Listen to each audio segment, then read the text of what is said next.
Alright guys, so mixing up my post-workout protein shake right now, and something that I wanted to talk to you guys really quick about, which I was thinking about during my entire workout, and that's the topic and idea, the mindset of quitting. Now, I wasn't thinking about quitting on my workouts. I wasn't thinking about myself quitting. I'm pretty focused in on what I want. I'm pretty dead set on my goals right now. I know what I want out of life. I'm not about to quit on anything right now, what I want. But I have come into contact with a lot of people over this past year, being an online personal trainer and trying to motivate, inspire, educate others. And a lot of people have a goal in mind, and they come to me and they say, hey, I want to lose 20 pounds. Hey, I want to get that six-pack back. I want to put on muscle. And they come to me with these awesome ideas, these awesome goals, which are extremely, extremely attainable. Many people do this all the time. But somewhere along the line, they come across cravings. And I know I talked about cravings a couple videos ago, and cravings don't just come in the form of sugar or pizza or cookies or different things like that. Cravings, in my opinion, are just, that's another term for temptation. So laziness is a craving. So for example, skipping a workout, that's a craving. Lack of consistency, that's a craving. So not counting your macros all the time, not being consistent with counting your macros, not being consistent with working hard in the gym, not giving 100% effort in everything you do, that's a craving. So the cravings can come in so many different forms, and when cravings arrive, when you get to that breaking point mentally, when it gets down to the nitty-gritty, so many people quit. They don't have it here, and they don't want it enough here to get through it, to push past it and reach their goals. And they look back and they're like, well, shoot, I didn't reach my goals. I didn't do what I set out to do. And then it just becomes a downward spiral. They dig themselves into a hole, they get down on themselves, and there's just no turning back then. And you see people become okay with being average, become okay with mediocrity in life.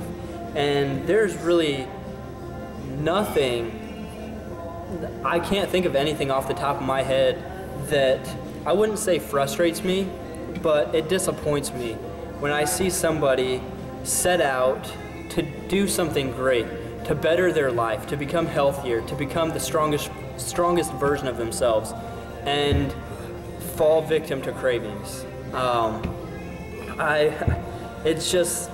It's really disappointing, because I don't want to say it's not hard, because if it wasn't hard, everybody would be fit, everybody would have a six-pack, everybody would be building muscle and looking lean all the time. It's not easy, but if you want it bad enough, then you got to be strong here.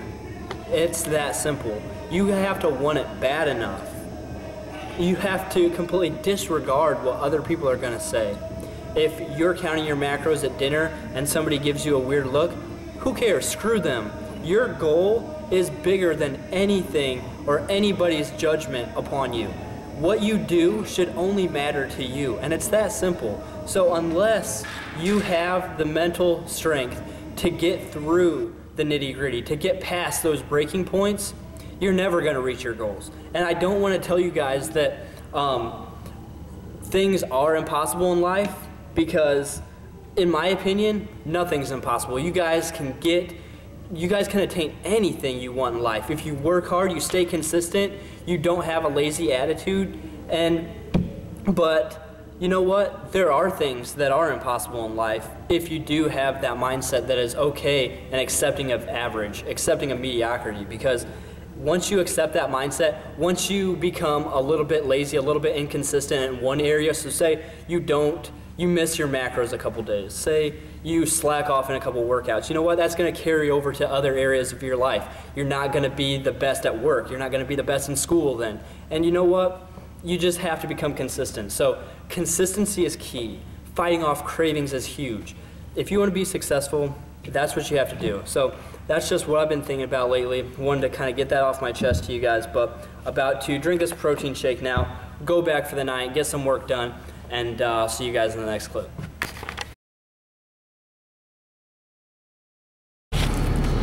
Alright guys, so just got here to the gym, drinking my pre-workout right now. Got 2 scoops of Cellucor C4 with about 8 ounces of water. If you guys want to grab yourselves some C4, go ahead, head over to www.cellucor.com. Tregg is going to be your discount code for 25% off and free shipping. But gonna go inside now. I have a pull day ahead, so gonna be hitting some back and biceps. Probably going to be working with some Pendlay rows, T-bar rows, pull-ups, and then some single arm cable rows as well, and then working in some biceps towards the end of this workout. But about to go inside now. I'll take you guys through this workout. I'll see you guys in the next clip.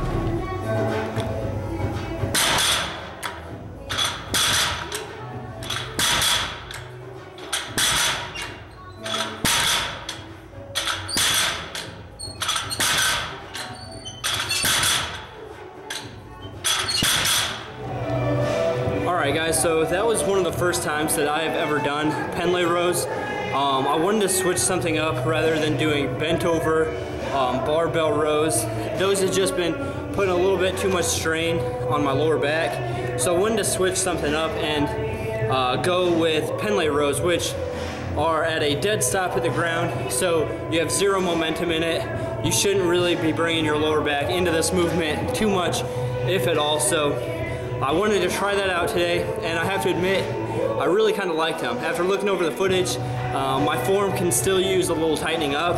It was just my first time doing it, so definitely have work to do in the form department, but when it comes to tightness in my lower back, nothing like bent over barbell rows. So if you guys are doing bent over barbell rows and you're feeling tightness in your lower back, try Pendlay rows.